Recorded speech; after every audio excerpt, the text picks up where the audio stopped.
Bismillahirrahmanirrahim. Assalamualaikum warahmatullahi wabarakatuh. Halo rekan-rekan semua, kembali lagi dengan channel Usman Ogi. Baiklah, di kesempatan yang baik ini kami kembali akan berbagi informasi terbaru seputar P3K Guru di tahun 2021. Di sini kami akan menyampaikan surat terbuka dari guru honorer kepada Presiden Jokowi dan Pak Nadiem terkait tentunya dengan P3K Guru yang baru saja pengumuman Paskasangga untuk tahap 1. Oleh karena itu silakan simak videonya sampai selesai, dan seperti biasa bagi rekan-rekan yang baru pertama kali menemukan channel ini, jangan lupa untuk tekan tombol subscribe-nya dan aktifkan lonceng notifikasinya agar setiap kami mengupdate informasi terbaru seputar P3K Guru, rekan-rekan yang pertama kali mendapatkan notifikasinya. Oke teman-teman, terima kasih. Langsung saja di sini terkait dengan surat terbuka tersebut, kami kutip dari media online jpnn.com yang selalu menginfokan juga informasi-informasi terpercaya terkait dengan P3K Guru. Di sini judul beritanya Surat Terbuka Guru Honorer Non K2 untuk Jokowi dan Nadiem Makarim soal afirmasi. Berita ini diposting Sabtu 30 Oktober 2021 pukul 15.34 waktu Indonesia Barat. Dan kita lihat beritanya teman-teman. Ketua DPP Forum Honorer Non Kategori 2 Persatuan Guru Honorer Republik Indonesia FHNK2 PGHRI Provinsi Jateng, di mana berharap agar semua pihak berhenti meminta afirmasi dalam rekrutmen P3K 2021. Menurut Pak Ainurofik, afirmasi yang diberikan pemerintah untuk guru honorer sudah banyak. Terbukti dengan banyaknya guru honorer yang lulus P3K 2021 tahap 1. Dia pun menuliskan surat terbuka kepada Presiden Joko Widodo dan Mendikbudristek Pak Nadiem Makarim. Ini suratnya mendukung program pemerintah dalam penyelesaian masalah honorer di Indonesia. Nah, kita lihat surat terbuka dari Ketua DPP FHNK2 PGHRI Jateng Pak Ainurofik ya, yang dikirim kepada jpnn.com Sabtu 30 Oktober. Kita baca sama-sama teman-teman isi dari suratnya.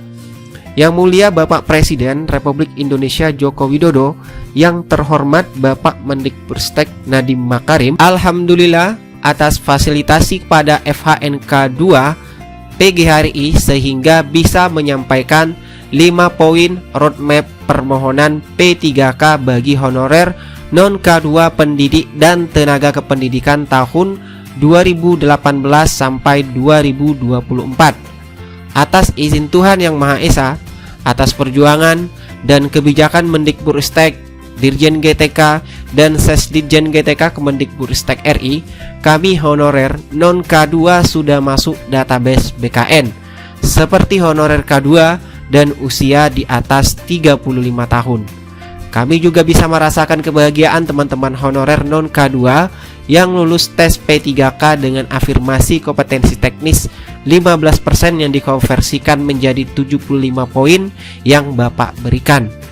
Kami bersyukur karena dalam webinar bersama Kemendikbudristek, Ketua Panja GTK Honorer dan DPP FHNK 2 satu pada 19 Agustus 2021, usulan tambahan bonus kompetensi teknis 5-10% dikabulkan pemerintah, 10% yang dikonversikan menjadi 50 poin. Tambahan bonus itu diterapkan pada penurunan passing grade atau PG kompetensi teknis yang bisa dinikmati seluruh honorer baik di bawah dan di atas 35 tahun seluruh Nusantara. Kemudian pemberian afirmasi 100% untuk usia 50 tahun.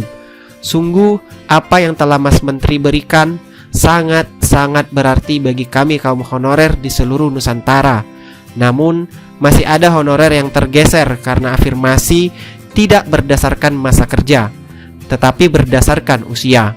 Ada juga yang tergeser karena sangat sedikit jumlah formasi yang tersedia.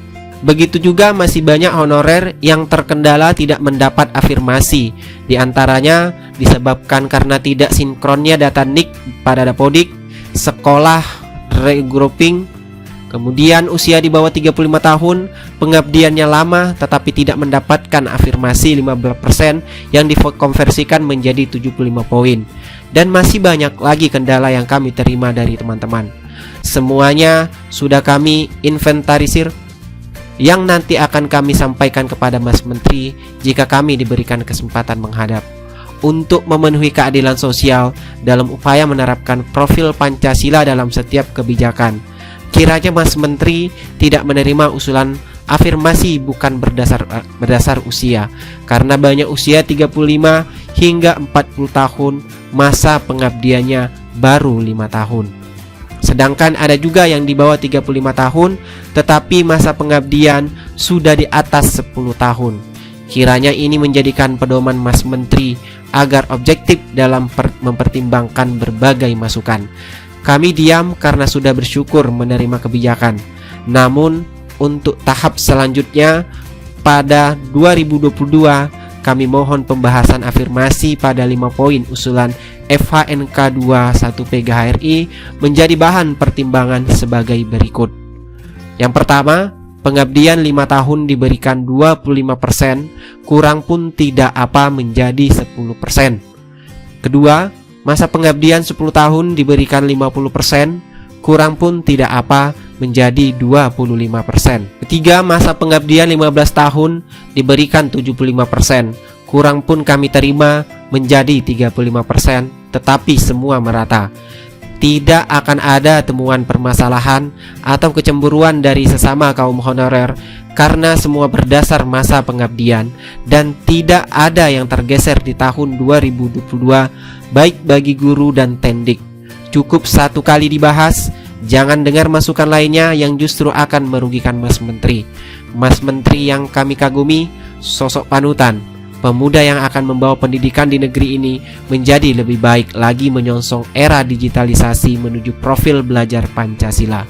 Ketua DPP FHNK 2 IPGHRI Provinsi Jawa Tengah.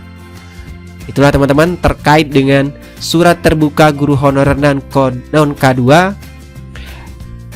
yang ditujukan untuk Presiden Jokowi dan Mas Menteri Nadiem Makarim yang ditulis oleh Pak Ainur Rafiq Abdi Wibowo SPD SD. Oke, itulah teman-teman informasi yang dapat kami bagikan terkait dengan adanya surat terbuka dari guru honorer untuk Mas Menteri dan Presiden Jokowi. Semoga usulan afirmasi yang diajukan untuk di tahun 2022 menjadi pertimbangan Panselnas ataupun pemerintah dalam P3K Guru di tahun 2022. Sekian dari Semoga bermanfaat. Assalamualaikum warahmatullahi wabarakatuh.